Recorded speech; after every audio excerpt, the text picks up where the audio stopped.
The debt doesn't scream. It whispers. It sits quietly in spreadsheets, buried in budget footnotes, rolling over month after month.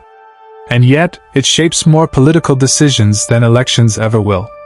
Because here's the uncomfortable truth most people never hear. Governments don't make policy based on what's best.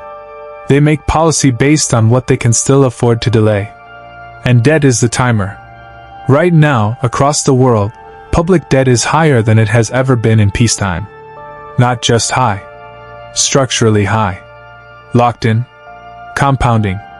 And the strange part is, most of the system only works if nobody panics. Which raises a dangerous question. Who is really in charge when a government owes more than it can ever realistically repay?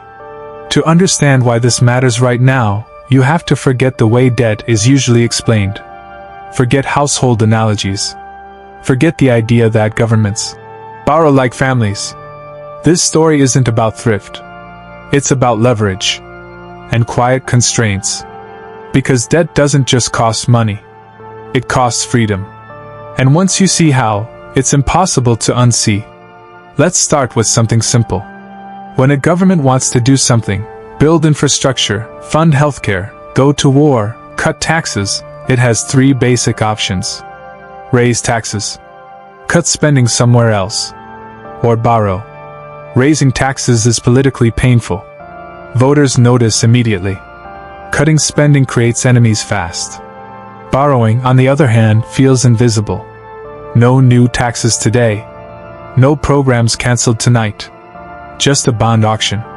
A promise. A problem for later. So over time, borrowing becomes the default. Not because politicians are reckless villains, but because debt is the least noisy option in the short term. And politics is a short-term business. At first, this works surprisingly well. Debt allows governments to smooth out crises. Recessions don't immediately turn into depressions. Wars don't require instant tax hikes. Emergencies can be handled without tearing society apart. Debt buys time. The problem is that time is never free. Because every dollar borrowed comes with conditions, not written in law, but enforced by math. Interest. At low levels, interest payments are manageable. They're background noise. A line item. But debt compounds. And interest compounds with it. And eventually, something subtle changes. The government stops asking, "What do we want to do?" and starts asking, "What will the bond market tolerate?" That's the shift most people never notice. Here's how it happens. Governments don't borrow from a single lender. They borrow from millions of investors, pension funds, banks, insurance companies, foreign governments, central banks. These investors don't vote. They don't care about ideology. They care about one thing: getting paid back without inflation destroying the value of their money. If investors believe a government is stable, responsible, and likely to repay, they lend cheaply. Interest rates stay low. If they get nervous, rates rise. And that's where policy starts to bend. Because higher interest rates don't just affect future borrowing. They immediately raise the cost of existing debt as it rolls over. Most government debt doesn't last forever. It matures. It has to be refinanced. Constantly. Which means governments are permanently reapplying for credit. Every year. Every month. Sometimes every week. And the lenders are always watching. This creates a quiet but powerful feedback loop. If a government proposes aggressive spending, tax cuts without funding, or politically popular but fiscally risky policies, investors reassess risk. If risk goes up, rates go up. If rates go up, debt service costs explode. And suddenly, entire policy agendas become unaffordable. Not because citizens rejected them. Not because Parliament voted them down. But because math did. This is where the illusion of choice begins to crack. Take a step back and look at the numbers. In many advanced economies, interest payments are now one of the largest budget items, rivaling defense, healthcare, or education. And interest payments are different. You can't negotiate with them. You can't vote them out. You can't delay them without consequences. They are the first thing that gets paid. which means every new policy competes not just with other priorities, but with past decisions. Debt is policy from the past reaching forward and grabbing the present by the throat. And the higher the debt gets, the narrower the future becomes. This is where the system starts to behave strangely. Governments talk about bold plans, big reforms, massive investments. But behind the scenes, finance ministries are running stress tests. What happens if rates rise 1%? 2%? What if growth slows? What if inflation spikes? Because small changes don't stay small when debt is large. A 1% increase in interest rates can add tens or hundreds of billions in annual costs, which forces trade-offs no one wants to admit. Cut spending elsewhere, raise taxes quietly, or inflate the debt away. And this is where things get uncomfortable. Because inflation becomes tempting. Inflation reduces the real value of debt. It erodes what lenders are repaid in purchasing power.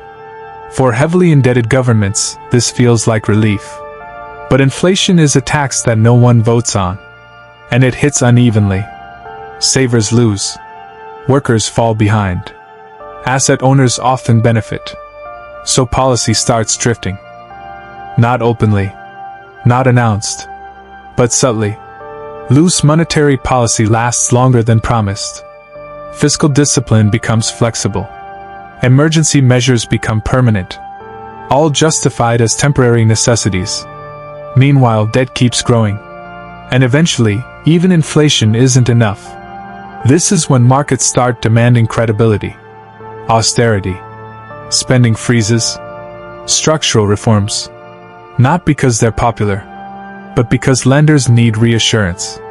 This is how debt influences policy without ever appearing in campaign speeches. It decides which promises are realistic, which reforms are responsible, which ideas are dismissed as dangerous. Debt doesn't tell governments what to do. It tells them what they can't do. And the irony is brutal. The more a government borrows to preserve political flexibility, the less flexibility it has in the long run. This isn't theoretical. It's historical. Time and again, highly indebted governments face the same moment. Growth slows. Rates rise. Confidence wavers. And suddenly, policy becomes reactive. Budgets are written to satisfy markets first, voters second, sometimes third. At that point, elections change faces, not trajectories. Different rhetoric. Same constraints.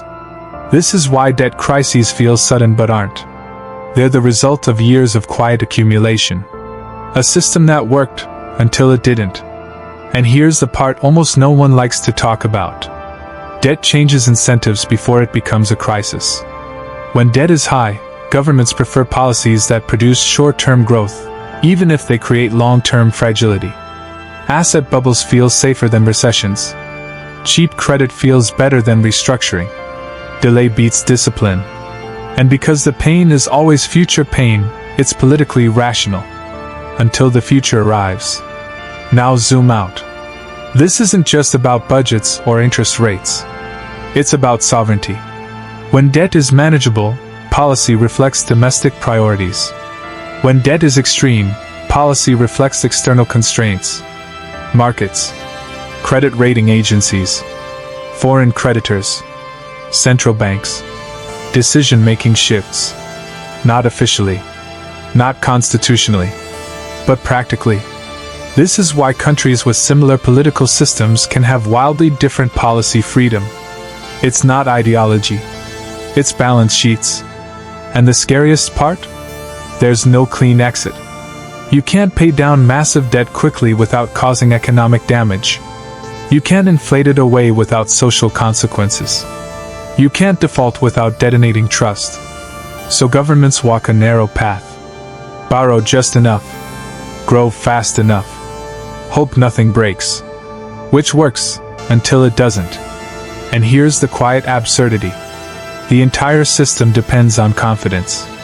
And confidence depends on everyone believing the system is stable. Debt is sustainable until the moment it isn't. And no one rings a bell. So where does that leave us? It means policy debates we see on the surface. Taxes, spending, reform are often shadows cast by a deeper constraint. It means promises aren't just moral choices, they're financial ones. And it means the biggest force shaping government decisions isn't ideology, or voters, or even laws. It's arithmetic. Unforgiving. Apolitical. Patient. The question isn't whether debt influences policy. It already does. The real question is this: how much democracy can survive when the most powerful voice in the room never runs for office, and never has to explain itself? Because debt doesn't need to argue. It just waits.